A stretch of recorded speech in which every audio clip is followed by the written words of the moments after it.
Welcome, everyone. It's the Kornelia Stephanie Show, living heaven on earth together with you. I'm really excited about our show today because we're going to talk about depression and the gift that depression can be. My very special guest, Bob Eden. Welcome to the show, Bob. Hi. Hi. Thanks so much for the invitation. Yes, I'm so glad that you said yes, because you live in Australia and I met you when you called into the radio one day, and that's how I met you. And then when you and I had a private conversation, I found out a little bit more about your life and what you've overcome, and how you have embraced your own healing journey. And so today and then I invited you to come on to the show. And so today we want to share a little bit with the audience about the gift of depression, but also I want to tell everybody a little bit backstory about where you came from. You'll be able to tell us about your journey over the last 20 years, but I want to read a little bit on your bio and your upbringing to give the audience a better story outline of where you came from. So today we're talking about the gift of depression with my very special guest, Bob Eden, the wounds and lessons of our childhood, how one man's journey from trauma and despair to living in contentment. Bob was born in 1952 in England, very premature and delivered by cesarean C-section. His mother never forgave him for the scar on her belly. He was about 2 pounds at birth and was not expected to live. But he did, and he is a survivor. And we're so glad that you did. So am I. Yes. Not sure why you chose the family that you chose, because your mom was prone to violent outbursts of rage. So even if you got within range, then you got hit, whether you had been good or bad. So basically, you got the crap beaten out of you for many, many, many years. So the message that you internalized at a young level was at that time was that mom is often beating me and therefore she doesn't love me. I must be unlovable. These are your own words and it's all your fault. And also the other thing that you said is that the world is not a safe place. Your dad was a mythical being who was always at work. He came home after and went to bed and left for work before breakfast. So the message you got there was that dad never spent any time with you. Therefore, he doesn't love you. So you must be unlovable and it's all your fault. And when you were 6 years old, dad disappeared completely. He had a nervous breakdown and committed himself into a hospital in Wallingford. You went to see him when you were 9. That was 3 years later. And by that time, he was institutionalized, just wandering around, muttering phrases that he heard. He did not need electric shock therapy. He just needed a holiday. He needed a break. And the beautiful thing that you say today is that if you're not creating your life, who is? One of the reasons why I asked you to come on the show is because if anyone can go from the place of where you were at in the upbringing and the conditioning that you were raised in, and that they can turn their life around and come to a place of peace and contentment and sovereignty the way that you have, it's admirable. And that's the reason why I wanted to invite you onto the show. And I'm so glad you're here. And I'm also so sorry, Bob, that you had to experience that as a young boy, as a young child, that you got these messages from your mother and you got these messages from your father that you were unlovable and that your whole life was tainted by that message. But you did rise above it. But then, for 20 years, in your 20 years then, as you were growing up, tell us about what that journey was like. Yeah. Yes. Thanks for that intro. And I'll just go with the flow because for me, the feelings in my body are just like the feelings I have in the green room before I go on stage and give a concert. So the energy's flowing through me. Um, Um, speak but I, up, speak up, Bob. I want you to speak up. Okay. okay. Is that any better? Yep. Okay. Uh, yeah. I would like to start with where I am now, just a Okay. few words about where I am now, and then go back to the gift of depression and my first onset and the steps I took to move through that, if that's okay with you. Absolutely.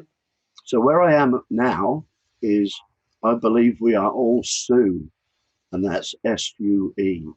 We are all sovereign, unique, and equal. And for me, everything else just flows from that. For me, I believe the universe operates under the KISS principle, which is keep it simple, sovereign. And so I am a sovereign. And as a sovereign, I am my own kingdom. I have my own boundaries, and I am responsible for everything that happens within that boundary. And so, how I drive my life is I am master and commander of my life, and I take full responsibility for this life that I do create.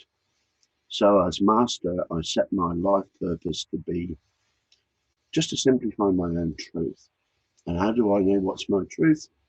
Whatever resonates with my heart. And then finally, as a spiritual being having a physical experience, how do I want to experience this life? And so I set my conscious life intention to be I'm here to have a gentle, joyful, loving, healthy, and abundant life.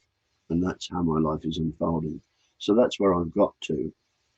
And so I'll go back to 1984, late November, about 3 o'clock in the morning, and fast asleep. And I woke up, and my arms and legs were just doing what they wanted to do, and it frightened the crap out of my wife. And yeah, and I felt similar, like what the hell's going on? And that was my first panic attack. And so, following day, went to the doctor, who's a lovely doctor, but he's limited by his knowledge. He delivered my son. So he's a lovely doctor, and he put me on antidepressants, and that began a cycle of over 20 years of taking antidepressants. Now I have an amazing intellect. I'm not bragging; it just means that I've got a good quality power tool, if you like. I think my IQ is 150. Einstein was 160. Go figure. But in my journey, I noticed that I couldn't think my way out of this pain of depression. I couldn't think. And the more I tried to come up with the answers, the more complicated the answers became. And the more, I was moving away from what somewhere I knew within me was my own solution, and that's SOUL, solution. And so one day, I may be intelligent, but I'm a slow learner. After about 20 years, I just sat down and I asked myself this question: Bob, what's the longest relationship you've ever had in your life? And obviously, the answer was with me. Ergo, I am the only expert on my life. Why am I listening to other people telling me there's something wrong with me? So one day, I just sat down with that pain of depression, and it's an awful pain. And for me, the only experts on depression are those folks that have moved through it, you know. But I just sat down with that pain and thought, well, hang on, what's happening in here? And the light bulb went off, and I suddenly realised that this pain I was feeling was just a natural response from a sensitive, loving human being having to live in such a corrupt society. as a wage slave. And that was one part of it. And then the second realization was I was not living my truth. I was living a life, the life that was expected of me. And so in 1990, I started sort of intensive personal growth work and came across John Bradshaw's stuff on the inner child. And it just knocked me over. So with my partner at the time, we bought all his cassettes and we used to run inner child workshops 2 or 3 nights a week. So this stuff, just really, really became part of me. And that's where I got those messages from, by going back and visiting my childhood, but visiting it and feeling the feelings that I had as a child. And this is the hardest thing we ever did. This is that, because I got to this stage in my journey where, God, I hate you, Mum. I bloody hate you. But you gotta love your mum. You've only got one mum. And it was that dichotomy that was tearing my soul apart. So I sat down and wrote the letter to Mum. Oh, dear Mum, just writing to tell you how it felt for me growing up as a child in our family. And I thought it'd be over in 2 or 3 pages, but it ended up being War and Peace. I hated it when you beat me with the tongs from the washing copper boiler. I hated it when you dangled me by my wrist and beat me with a carpet sweeper. I hated it, I just got it all out, got it all out. And then I posted it to Mum in England. And that was, You posted it where? You posted it where? I posted it back to my mother in England. Okay, so you did send it to her. Yeah. And that was probably one of the hardest things I ever did. And eventually I got a letter back from Mum saying, "Oh, Bobby, I'm so sorry. I was only doing my best, And I wrote back and said to Mum, this is not about blame. This is about telling you my story.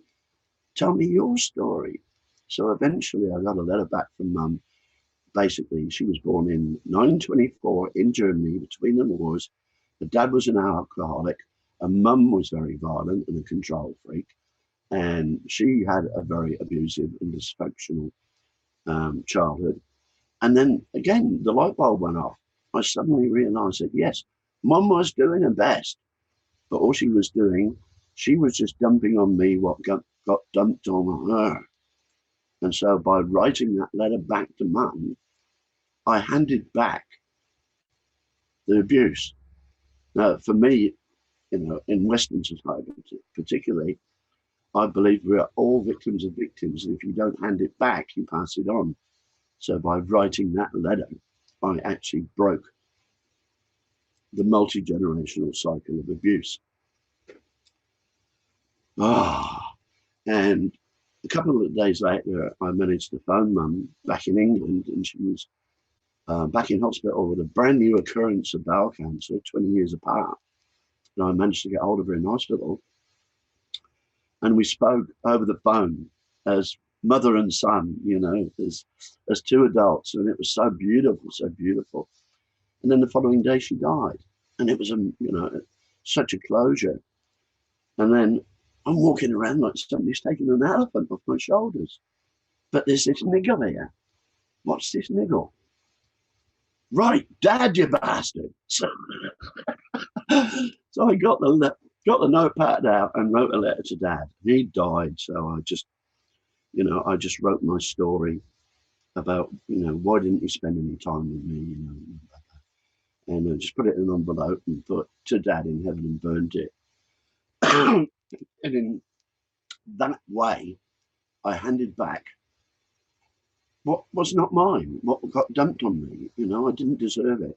I just deserved to be cherished, loved, respected, and guided. And so yeah, I felt great after that. But How did your dad respond? he was dead. Oh, But your dad was dead, but you but still wrote the letter anyway. yeah, Good. and after Mum's passing, recently I've been in touch with my mum through a medium Okay. who actually told me stuff that only my mum and I know. So I knew it was, fair dinkum. Yeah. And and the message I got from Mum was that she was so grateful for me to sending that letter, because she is now able to heal her own childhood wounds in the Yeah. beyond. Yeah. So, that's amazing. And also, I contacted Dad, and he's got my back. He's got my back. So it's amazing. It Yeah, really it's is. profound. It's profound because, you are healing the bloodline lineage of your family lineage, right? You're healing that. You chose that. But I just find it so admirable, the steps that you took. One is you were depressed, you were on antidepressants, and not until you sat down and said, "What is this depression about?"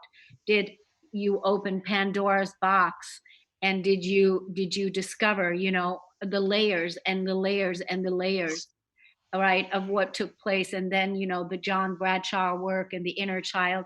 I'm curious, uh, is it the work of John Bradshaw? I mean, I've heard of him for a long time, but never did his work. Even though I do a lot of work with the inner child, but was that the work of his recommendation to write letters to the parents? I'm not sure. It's I get, how can I put it? I get so much. How can I put it? Since I've silenced my mind, I can clearly hear my heart. And within the silence of my heart, I found a place I call my knowing. And my knowing has no words, but I get a lot of guidance through that. I'm not sure what to call it, but yeah, the work I did with John Bradshaw spurred me on, and then I came up with that realization about, you know, um, getting a letter back from Mum.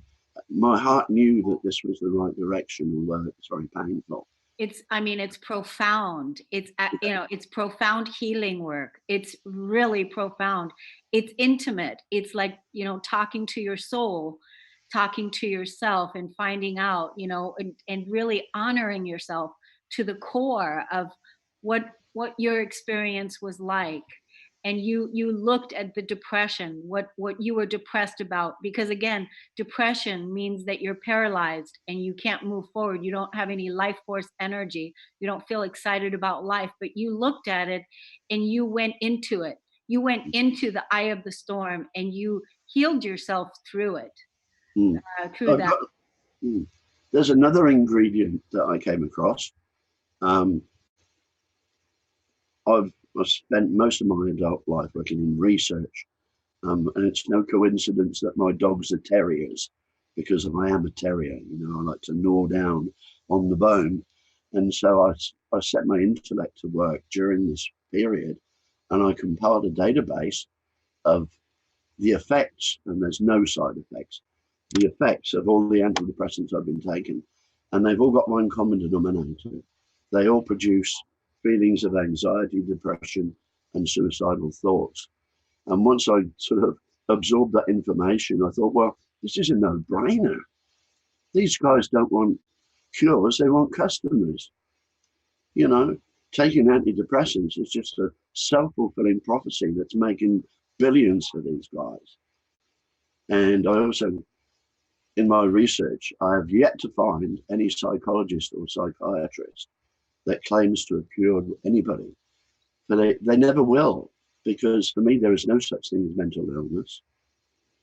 There's no such thing as, depression is not a mental illness. It is a state of dis-ease of the soul. And the psychologists and psychiatrists only work with the mind. Psychiatrists give you drugs to numb the pain. Psychologists give you coping skills to live with the pain. But the pain is actually a soul wound. For me, anyway, it was a No, wound soul that I needed to heal. yeah, and I absolutely 100% agree with everything you say as far as the depression and the no-brainer and all of that. I 100% agree with you on that. Do you know what the statistic is in the world, of depression? How many people suffer from it? Do you know the stats on that? I don't have the final figures, but I know that depression worldwide is epidemic proportions, But for me, that actually ties in with the evolution of consciousness, Mhm. because the evolution of consciousness is exponential. And so the increase in depression is exponential. And I gain great solace from that, because if I can make the same realization, then the more people are actually suffering depression, the more chance there is for more other people to come to the same conclusion and get out of headspace and get into heart space and find their true selves and do their work. That's one of the reasons why you're here sharing your story, sharing your message, so that we can, send this out onto all the people that are out there that are suffering from depression, and that they can look at what you've achieved, what you've accomplished. When they listen to this story, they can see, they can identify themselves in your story, and they can see what you've overcome, and that there's a possibility for them also to rise up out of that dis-ease, right? And so, Bob, we have just about 5 minutes left because time goes so fast, as you know, when we are in the flow and in consciousness. And, so I want to hone in on these 5 minutes, exactly what it is that you want to say for the next 5 minutes and what you want to say to the audience. And then, I want to say publicly too, I love that you're doing this and that I have invited you to co-host together with me on the radio, and I would love for that to take place because I really feel like this would be a fantastic series, The Gift of Depression, that we can continue to talk about. So, for the next 5 minutes, please share with us what you want us to know. Okay, this is straight from the heart. Every step I've taken, however painful, has brought me here to contentment. I'm just a simple bloke, and I reckon if I can do it, anybody can. But it takes integrity. You've got. I had to be brutally honest with me and get out of denial. And I also I bet my life on trusting my intuition, my mind. I made that leap of faith. I don't know if anybody else has to do it, but that's what it took. I totally trust my heart. My heart is my compass, and my intuition is my only guide. And for me, I feel I'm carrying a message whose time is due. Yeah, it's time for the message to get out there. And I'm not the trailblazer. There are other people out there. It's very few and far between. But growth is exponential. So let's get the snowball rolling, eh? And Yeah. thank you so much, darling, because you know, yeah, we are coming together, and we are all arising like Yeah. the phoenix from the ashes. Yeah, I admire you. I admire you. I admire anyone that has been able to overcome such trauma, not, from the time that we're kids, from 0 to 7, when we're so open and vulnerable to, our environments, and that you grow up not lovable, and now you are lovable, and that you've overcome this, and you're alive, and you're well, and you're content. This is an admirable path, and not an easy journey, but you've done it, and you've had communication with your soul and with yourself, and now you're talking to us here on the air. And I know that you do other radio programs as well, because you've shared those with me. And I just want to thank you so much for being brave and being the man that you are, because I know you had to cry and you had to go deep in your pain and you had to feel it to heal it. And Yeah, it's not an easy journey to look at those shadows and bring the love there, but you did it. So let's tell the audience where they can see you on Facebook. Bob Eden on Facebook, right? that's it. Keep it simple, sovereign. Keep It Simple Sovereign, Bob Eden on Facebook, and you can check with him there. Any of the guys out there, if you are looking for a mentor, if you're looking somebody to talk to, I am absolutely certain that Bob is available, and we'll love to talk to you. Anybody that's struggling with depression, there is somebody here that is willing to talk to you and make space for you. So I want to thank you from my heart and from all of us here on the Cornelia Stephanie Show. Thank you, Bob Eden, for blessing us with your energy today, and we'll see you again real soon. Take care. Thanks, darling. Thank you. Bye. Bye bye.